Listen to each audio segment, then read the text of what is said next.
Over the weekend, Taylor Swift held her new Eras tour in Rio de Janeiro. This was her 6th concert tour, beginning March 2023, describing it as a journey through the musical eras of her career.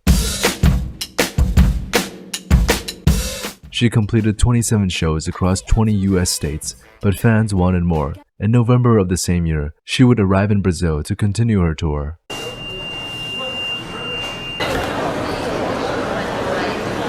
Disaster struck on November 17, 2023, just before the commencement of the initial Rio de Janeiro concert. Time for Fun, or T4F, allegedly prohibited attendees from bringing their own water bottles to the venue. This day was reported one of the hottest in the month, with a heat index reaching 59.3 degrees Celsius. Their decision caused thousands of fans to faint before and during the show due to dehydration. Videos shared on social media depict this outrageous scene.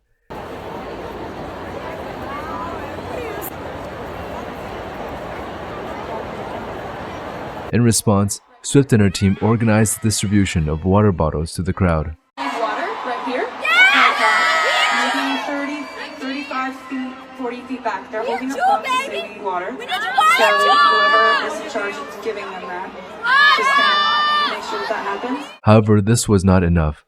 A 23-year-old fan in Rio de Janeiro at a Taylor Swift show died Friday night. It was reported that a concert attendee, Anna Clara Benavides, passed away while being transported to a hospital after fainting during the initial minutes of Taylor Swift's performance. She was a 23-year-old university student who traveled with her friend. The two arrived at Estadio Olímpico Nilton Santos at around 11 a.m. and shared images on social media as they waited outside the stadium. When the show started at around 7 p.m., nearly 8 hours after when they initially arrived, Anna reported to the paramedics that she was feeling unwell, prompting paramedics to attend to her before rushing her to Salgado Filho Hospital. Despite numerous resuscitation attempts, she passed away an hour later. This news led to widespread criticism directed at T4F from both fans and news media.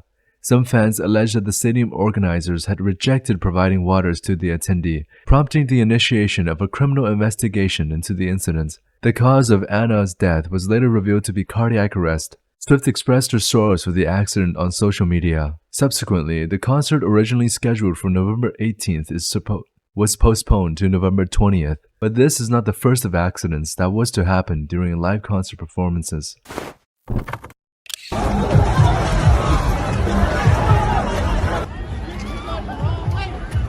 On November 5th, 2021, a tragic incident of trampling would unfold during the initial nights of 2021 Astroworld Festival. The location of this festival was in the NRG Stadium, which could hold up to 70,000 spectators. 2 p.m., the festival officially starts and people are let into the stadium.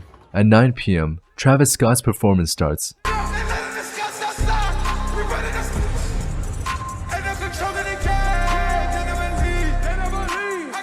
Since it was a rave, there were no seats and people wanted to get in front of the stage.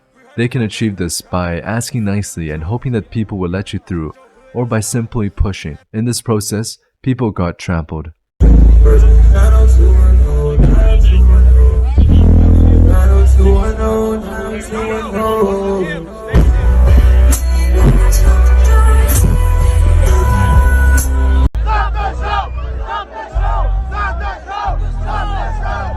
Over 300 people were injured that day to various degrees, and 8 victims died on the scene. 2 more died in the hospital following days after the incident. The youngest of these victims was a 9-year-old kid. Their deaths were ruled an accident caused by compression asphyxia. This led to the most embarrassing apology video of all time.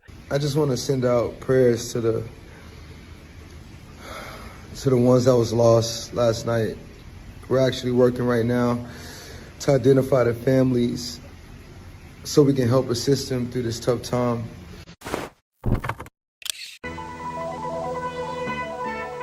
The news at 5:45 with Leonard Parkin. 11 die in a stampede at a concert by The Who in America. Another incident where people were trampled during a live concert would be during the performance of the band The Who in Cincinnati's Riverfront Coliseum on December 3, 1979. The sold-out show attracted nearly 20,000 fans to the stadium, many of whom were packed outside waiting for the doors to open. Attendees mistakenly believed that the band was starting early when the arena speakers blasted the film trailer for Quadrophenia. leading to a brutal onrush of fans. Not nearly enough venue doors were opened, and a stampede ensued. Gary, a concert attendee, said this: "All of a sudden, 10 or 15 of us fell, and people were falling on top of us. It was just ridiculous. They hadn't opened all the doors yet, and we kept on getting compressed. But soon, there wasn't any room to fall." 11 people died that day, with 26 injured. Some didn't even know that people were getting crushed during the performance until they got home and were faced with relieved family members. However, these horrific accidents would not only be exclusive to concert watchers. On July 28, 2022, disaster struck in Hong Kong Coliseum during the performance of the Candlepop boy band, Mirror. The giant screen, weighing in at 9,852 pounds, fell 6 meters onto 2 background dancers, one taking the full side of the screen to their face. The main reason for this accident was that the screen was declared to be weighted at 3,600 pounds, nearly 3 times lighter than the actual screen's weight. The reason for the false declaration was that the company deliberately did this to speed up the approval process for the show. The structural frame could not withstand the additional weight and collapsed during the performance. Out of the 2 that were injured, Lee Kai-yin suffered more serious injuries. His father wrote in a social media post, "Every time my wife and I stand beside my son's bed, the bitterness in our heart is indescribable. Our once active son is now helpless on the bed, his line of sight being only cold ceiling every day." He discussed his son's diagnosis for the first time, saying that there's a 95% chance of son being paralyzed from the waist down. The other member who was injured got off fairly lightly compared to Kai-yin, as he suffered serious head injuries, but is likely going to make a full recovery. On the topic of structural failures, the Indiana State Fair stage collapse was an incident which took the lives of many.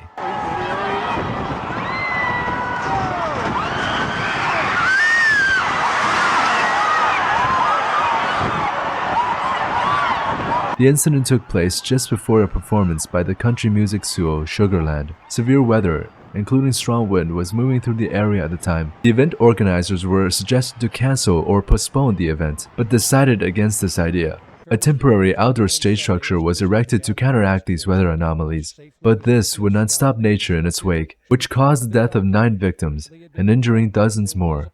The victims included both concertgoers and stage workers. The incidents prompted investigations into the safety measures in place and the decision-making process.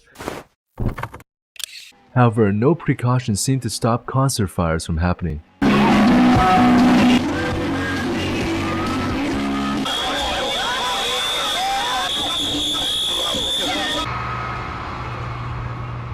Over the last few decades, these accidents seem to claim the most of lives. Ghost ship fire, December 2nd, 2016, Oakland, California. Death count 36. Santika nightclub fire, January 1st, 2009. Bangkok, Thailand. Death count 100. Station nightclub fire, February 20th, 2003. West Warwick, Rhode Island. Death count 100. Beverly Hills Super Club fire, May 28th, 1977. Southgate, Kentucky. Death count 165. Cromagnon fire, December 30th, 2004. Buenos Aires, Argentina. Death count 194. Many of these tragedies are caused by lack of safety precautions and overpopulated revenues. When fire breaks out, panic ensues within the crowd and a mass stampede induces. Many people died due to breathing in too much smoke and suffocating. Even with improved regulations, these types of disasters seem to pop out without warning. I would like to remind us that going to these live concerts may put you at risk, and hopefully none of you fall victim to these horrible disasters. Hey guys, Steven Lee here. Thank you guys all for watching. If you enjoyed that new style of editing for my videos, just comment and let me know. Also, if you would like to help out the channel, there's Patreon in the description below. Subscribe, like, comment, and I'll see you again in the next one. Peace out.